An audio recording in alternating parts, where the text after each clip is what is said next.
તુષાર એમ કહે છે કે એને સપનું આવ્યું હતું કે વિજયભાઈ જે છે એ ભગવાન પાસે વયા ગયા અને એ બોલાવે છે ઉકાણી ઉકાણી, પણ સાહેબે જવાબ ન દીધો. એટલે એવું કહે છે કે મારો બહુ જીવ બળે છે. મને યાદ આવે છે કે સાહેબ જ્યારે એને ભેગા થયા હતા ત્યારે એને ચોકલેટનું બોક્સ આપ્યું હતું અને એને કીધું હતું કે અહીંયાથી બોલાવ્યું તો એ તુષાર અહીંયા આવ. એટલે હું અહીંયા ગયો હતો અને સાહેબને હું મળ્યો હતો.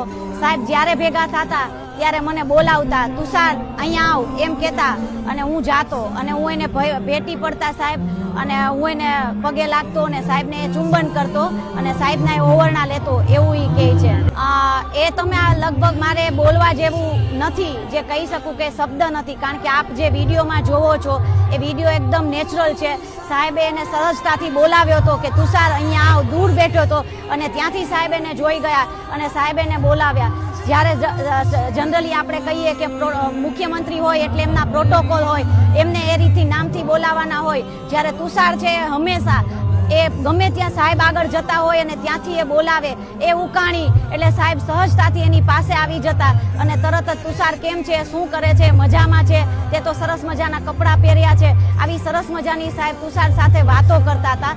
એ જોઈને ચોક્કસ કહી શકાય કે સાહેબ મુખ્યમંત્રી તો હતા, પણ એમને જે મનોદિવ્યાંગ બાળકો પ્રત્યે જે એમને પ્રેમ હતો, જે લાગણી હતી, એ અનગિનત હતી અને એ છલકાઈ આવે છે. એના માટે કોઈ મારી પાસે કહું કે એવા શબ્દ બી નથી જેનું વર્ણન કરી શકું.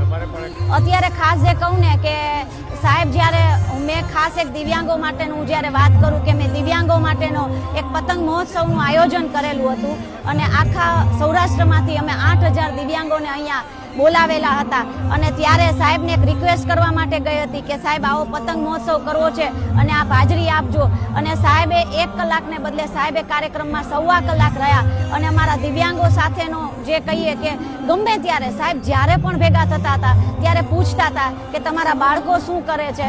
એટલે સાહેબની સાથે જે અને ક્યારેય પણ એમને જ્યારે બી ગાંધીનગર મળવા જતા હોય ત્યારે સાહેબે ક્યારેય એવું રાખ્યું જ નથી કે તમે આમ પ્રોટોકોલ જેવું અમને ક્યારેય નહોતું લાગ્યું, ઇવન મને તો ક્યારેય નહોતું લાગ્યું સાહેબ સાથે. એટલે સાહેબ જે છે દિવ્યાંગો પ્રત્યેની જે સાહેબનો જે સ્વભાવ હતો, સાહેબની જે લાગણી હતી, એ શબ્દમાં ન વર્ણવી શકાય એવી લાગણી હતી.